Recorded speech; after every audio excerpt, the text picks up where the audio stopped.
Les chercheurs ont découvert que plus de la moitié des plus grands lacs et réservoirs du monde contiennent désormais moins d'eau qu'il y a 30 ans.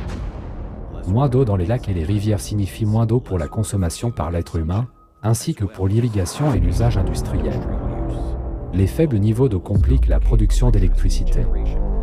Les inondations qui font suite à des sécheresses prolongées n'améliorent pas la situation. L'eau ne peut pas être absorbée par un sol sec. Elle coule comme si elle glissait sur la glace, emportant tout sur son passage, provoquant inondations, coulées de boue et glissements de terrain. Selon les estimations les plus prudentes, plus de 40% de la population mondiale vivra dans des régions confrontées à une pénurie d'eau d'ici 2030.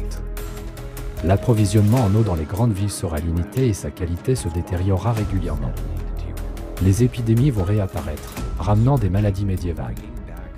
La crise de l'eau entraînera des pénuries alimentaires. Cela provoquera d'importantes migrations de population. Les gouvernements s'effondreront comme des châteaux de cartes. Les régions disposant de ressources en eau se fermeront à l'intérieur de frontières sans rapport avec les frontières nationales. Certains pays se noient, tandis que d'autres s'assèchent. Et certains passent de l'assèchement à la noyade. La situation de l'eau est vraiment critique. Comme vous le comprenez, la situation devient de plus en plus aiguë d'année en année.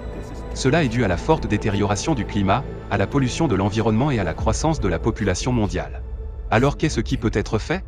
Avant de découvrir la solution à ce problème, regardons ce que la science, les affaires et la technologie ont à offrir.